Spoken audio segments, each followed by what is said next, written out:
જય સ્વામિનારાયણ મિત્રો, તમામ વિડીયો જોતા હોય ને બધાને જાજાથી જય સ્વામિનારાયણ। એક વખત સ્વામિનારાયણ ભગવાન વખતમાં 5 જેટલા સંતો ગામડે ગામડે સત્સંગ કરાવવા નીકળ્યા છે। એમાં 30-32 વર્ષનો જુવાનડો પાણી વાળતો હશે કોહ હાકીને। પેલા એ વખતમાં તો કોહ હતા। પછી સંતો અહીંયા લીમડાના છાંયે બેઠા અને એને જે જુવાનડો પાણી વાળતો હતો એને એમ કીધું કે સાધુ થઈ જવું છે। એટલે કે સાધુ તો થઈ જાવ, પણ મારા ઘરના બધા મારી ઉપર બહુ હેત છે અને મારી વગર તો કોઈ ખાય નહીં। હું ઘરે ન જાઉં ત્યાં સુધી તો કોઈ ખાય નહીં, મારી વાટ જોઈને બે। એટલે કે ઘરના બધા સભ્યોને એટલું બધું હેત છે કે હા, એટલે કે કોણ કોણ ઘરમાં છે કે મારા ગૌઠા દાદા છે, મારા દાદીમાં છે, મારા પપ્પા, મારા મમ્મી, મારા બેન, મારો દીકરો, મારી પત્ની, બધાય છે આમ ઘરમાં। અને બધાય હું જાઉં ત્યારે તો જમવા બે, એટલું બધું મારા હેત છે નકર તો હું સાધુ થઈ જાઉં।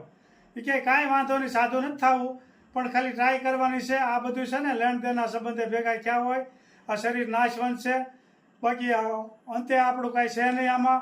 લેણ દેણના સંબંધે ભેગા થયા હોય એવી વાત સ્વામીએ કરી। પછી કહે કે તો એમ કર, આપણે સાધુ થવું નથી પણ ખાલી અખતરો કરવાનો છે। એ કે ઘેરે તું જા અને સીતો પાઠ ખાલી પડી જવાનું ખોટે ખોટું, અને પછી એક દી પૂરતું એવું રાખજે તો અમે આવીશું, પછી અમારે શું કરવાનું છે એ બધું તારે ઊભું નહીં થવાનું, એટલું ખાસ ત્યારે ધ્યાન રાખો। તું કહેશો ને મારી માથે હેત છે એટલે કે કાંઈ વાંધો નહીં। તો એવું કર્યું પછી, અને છોકરો ઘેરે ગયો અને સીધો પાઠ પડી ગયો એમને। ઘરના સભ્યો તો બધા ભેગા થઈ ગયા, અને દાદીમાન અને દાદા અને મમ્મી ને પપ્પા ને બેન ને બધા ભેગા થઈ ગયા।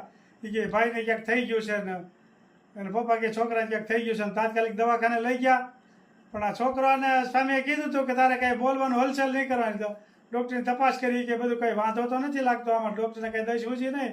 પછી પાછો ઘરે લઈ આવ્યા, અને બીજા દિવસે આવ્યા સ્વામી 5 જેટલા, એટલે કીધેલું હતું કે અમે તમારે ઘરે આવીશું। એટલે કે આ સ્વામિનારાયણના સંતો એ કે નીકળ્યા છે, એ ગમે એવો બીમાર પડ્યો હોય છોકરો તો એને મટાડી દે છે, એ વાત સાંભળી છે। એટલે સંતો આવ્યા બધા ઘેરે, એ કે આ છોકરો મારો બીમાર થઈ ગયો છે ને સારું કરી દો ને। એ કે શું થયું છે? એટલે કે કાલનો બોલતો નથી ને તમે સારું કરી દેવો। એટલે કે હા, અમને આવડે સારું કરતા સ્વામી કે કાંઈ વાંધો નહીં। તો પછી કે એને કે જળનો એક લોટો લાવો, કે લાવ્યા અને છોકરામાંથી ત્યાં ઉતાર્યો આમ ગોળ ગોળ ફેરવું। પછી કે આ જે લોટો પીએ ને એ પોતે ગુજરી જાય અને છોકરો જીવતો થઈ જાય। એટલે પહેલાં શરૂઆત તો કરી દાદીમાંથી, ગૌઠા હોય એને શરૂઆત કરી કે માડી આ તમે કળશો પી જાવ ને લોટો, એટલે છોકરો જીવતો થઈ જાય અને તમારો જીવ વયો જાય। એટલે દાદીમાં તો એ કહે કે એટલા વર્ષ અમે ઢવડો ને 2 વર્ષ જીવવું છે તો મારે કાંઈ પીવું નથી। દાદીમાએ ન પીધું। પછી દાદાનો વારો આવ્યો, એ કહે કે દાદા પાણી પી જાવ ને એટલે છોકરો જીવતો થઈ જાય અને તમારો જીવ વયો જાય, છોકરો બચી જાય એમ। એ કહે કે મારે કાંઈ પીવું નથી, આખી જિંદગી અમે કામ કર્યું। એ દાદીમાએ કીધું એવું આને કીધું। પછી એને પપ્પાનો વારો આવ્યો, એ કે આ તમે પી જાવ તો તમારો છોકરો બચી જાય। એ કે હું તો હજી કામ કરી શકું એમ છું, મારે કાંઈ એટલી બધી જરૂર નથી। આ તો ઠીક છે કામ કરતો હતો એટલે મારે સારું પોરો રહેતો હતો, હું પોરો નહીં ખાવ। એને એવો જવાબ આપ્યો। પછી એને મમ્મીને દીધો, એ કે તમે પી જાઓ। એટલે કે હું તો હજી કામ કરી શકું, એને પપ્પાએ કીધું, અમે એને મમ્મીએ કીધું હું તો હજી ઘણા વાર કામ કરી શકું એમ છું, મારે કાંઈ વાંધો નહીં। તો હવે આવી હશે ત્યાં સુધી રહે એવું એને મમ્મીએ એવું કીધું। પછી એને બેનને દીધો લોટો, એ કે આ બેન પી જાય ને એટલે ભાઈ જીવતો થઈ જાય। તો એને બેન કીધું કે મને હું મળવા આવું ને 200 રૂપિયા દે તોય હું, ન દે તોય હું, મારે કાંઈ પીવો નથી એમ કરીને। એ તો એના હારા ભેગી થઈ ગઈ પી ગઈ। પછી એના પત્નીને દીધો, એ કે આ તમે પી જાવ ને તો તમારો પતિ જીવતો થઈ જાય અને એનું સારું થઈ જાય બધું। તો એને પત્ની કે મને તો આ ઘર કરતા છે હારા માગા આવે એમ છે ઘણા એમ, મારે કાંઈ પીવો નથી, કોઈ કરતાં કોઈ મંડાણું નહીં। પછી સ્વામી કહે તો અમે પી જઈએ તો બધું ટોળું ભેગું થઈ ગયું। એ કે તો હારા મારું ને, તમે તો બીજાનો પરોપકાર જ કરતા હોય ને, તમે તો બીજા માટે જિંદગી જીવતા હોય ને, સંતોનું તો કામ જ એ છે ને, એમ મળ્યા વાતું બધા કરવા।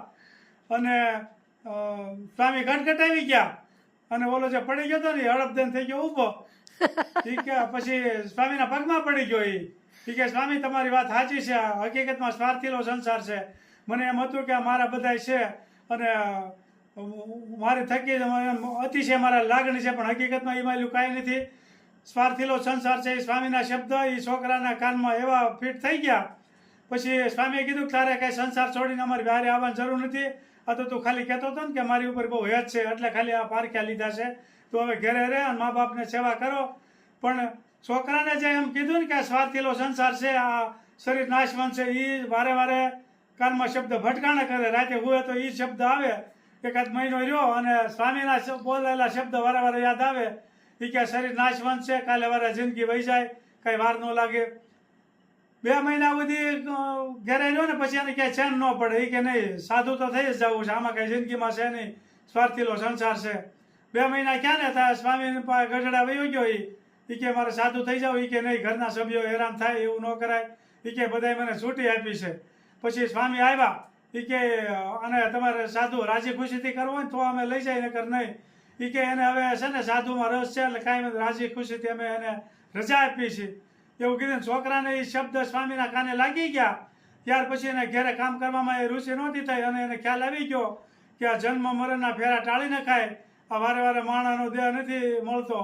રાજા ભરતરી જેવા, રાજા ભરતરી, મીરાબાઈ, રજવાડું હતા, એ બધા કોઈ અને ગોપાળાનંદ સ્વામી, પછી બ્રહ્માનંદ સ્વામી, 2 મણ હોનું પહેરતા એવા અને હાંઠિયાને પહેરાવતા એવા બધા કરોડ અજબોપતિ હતા, છતાંય સાધુ થઈ ગયા હતા.